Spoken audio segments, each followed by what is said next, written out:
नमस्कार, news for city में आपका स्वागत है। आइए सुनते हैं ताज़ा समाचार। शहीद भगत सिंह की जयंती के अवसर पर डॉक्टर BRC की नई किताब व्हेन कंस्ट्रक्शन इज क्राइम का अनावरण दिल्ली के LTG सभागार में आचार्य मनीष व विख्यात एडवोकेट अश्विनी उपाध्याय व गणमान्य अतिथियों द्वारा किया गया।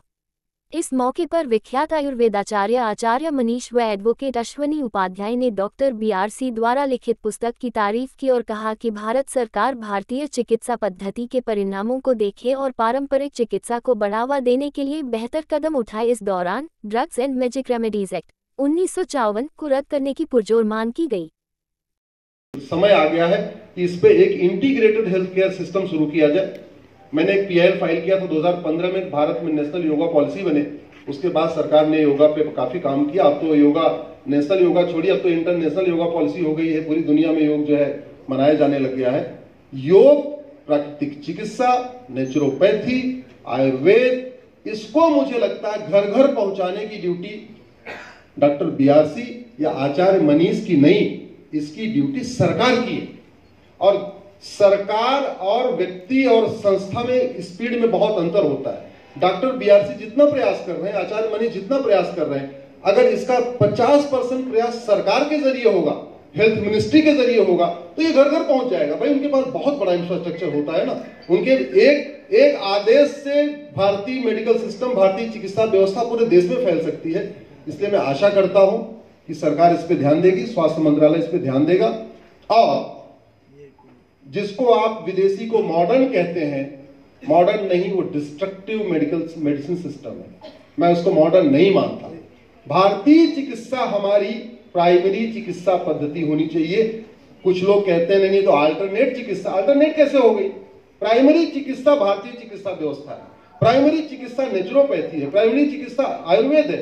जिसका नेचुरोपैथी से इलाज नहीं हो सकता, आयुर्वेद से नहीं हो सकता, उसको हम विदेशी चिकित्सा देना चाहिए।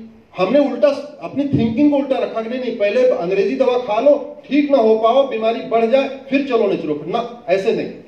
इसलिए अब समय आ गया है कि जो हमारा प्राइमरी हेल्थ सेंटर है, जहां पे केवल MBBS अपॉइंट किए जाते हैं, वहां BAMS अपॉइंट ही नहीं किए जाते। वहां आयुर्वेद को, डॉक्टरों को वहां पे तरजीह नहीं दी जाती। जब मैं देखता हूं मेडिकल ऑफिसर्स की अपॉइंटमेंट का लिस्ट आती है, उसमें लिखा रहता है मिनिमम क्वालिफिकेशन MBBS। क्यों MBBS? गांव में, देहात में हर जगह MBBS, हर जगह MBBS, फिर BAMS क्या करेगा? इसलिए अब समय आ गया है कि MBBS को टॉप पे रख के BAMS को नीचे नहीं, BAMS को टॉप पे रख के MBBS को अल्टरनेट के रूप में देखना चाहिए। विदेशी चिकित्सा व्यवस्था को अल्टरनेट देखना चाहिए। प्राइमरी चिकित्सा को, भारत की चिकित्सा को प्राइमरी पे रखना चाहिए। ये संविधान अरब या UK या अमेरिका का नहीं है, ये संविधान भारत का है। इसलिए भारतीय शिक्षा, भारतीय चिकित्सा, भारतीय व्यवस्था, इसको प्रमोट करने की जिम्मेदारी सरकार की है। आप लोग जो काम कर रहे हैं, इनफैक्ट वो काम कर रहे हैं जो सरकार को करना चाहिए। आचार्य मनीष, डॉक्टर BRC, पूरी टीम, डॉक्टर सामने बैठे, आप लोग वो काम कर रहे हैं जो भारत के स्वास्थ्य मंत्रालय को करना चाहिए। उन्हीं की ड्यूटी है। भारत की सरकार किसके लिए बनी है? विदेशी चिकित्सा को प्रमोट करने के लिए नहीं, भारत की चिकित्सा को प्रमोट करने के लिए। उन सबसे प्रेरित होकर हमारी यूनिवर्सिटी ने डॉक्टर साहब को एक ऑनररी PhD डिग्री अवार्ड की थी अप्रैल 2023 में। दोस्तों, श्रीधर यूनिवर्सिटी के बारे में थोड़ा बोलना चाहूंगा इस समय। श्रीधर यूनिवर्सिटी स्टेट कैपिटल और नेशनल कैपिटल दोनों से लगभग 3.5 घंटे की ड्राइव में यहाँ से अक्टूबर 2021 से जुड़ा। तब सर ने एक ग्रेट सिस्टम पे अपना रिसर्च किया था, great gravitational resistance and diet, जिसके द्वारा किडनी की जो क्रोनिक डिजीज थे उनका उन्होंने समाधान किया, बिना डायलिसिस, बिना ट्रांसप्लांटेशन और बिना किसी ऑपरेशन के। उसके लिए श्रीधर यूनिवर्सिटी की टीम और भारत की सबसे पुरानी जो आयुर्वेदिक कॉलेज है, दयानंद आयुर्वेदिक कॉलेज आनंद, इनकी टीम इनके रिसर्च पे रिव्यू किया, सारा देखा और रिजल्ट बड़े सेटिस्फैक्टरी, बड़े इंप्रेसिव थे।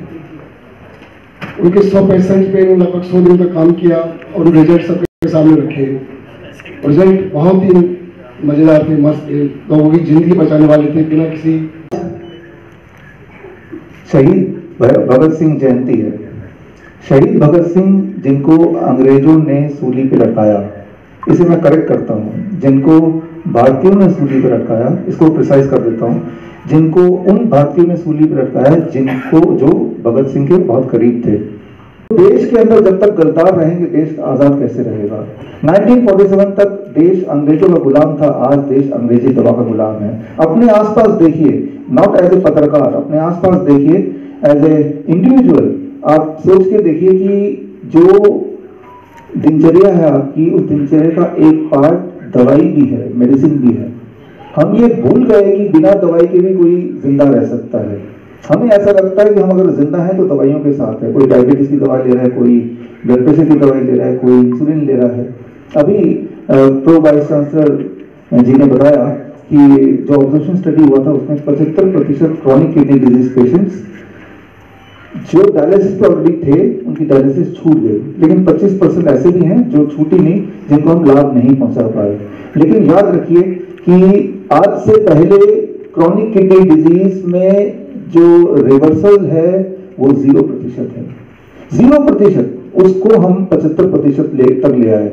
भारतीय पद्धति जिसे हम बोलते हैं ग्रैड सिस्टम, जो लोग ऑनलाइन अभी जुड़े हैं उनको ये बुक अगर चाहिए तो ये बुक के लिए ये विश्वरूप.com/curecrime में जाएंगे तो ये बुक अभी आप डाउनलोड कर सकते हैं, राइट नाउ अभी फ्री में डाउनलोड कर सकते हैं। लेकिन इस बुक के साथ एक पेन भी है, आप देख रहे हैं, ये सर्केडियन पेन है। ये पेन आप डाउनलोड नहीं कर पाएंगे, या ये तो फिजिकली मुझे भेजना पड़ेगा।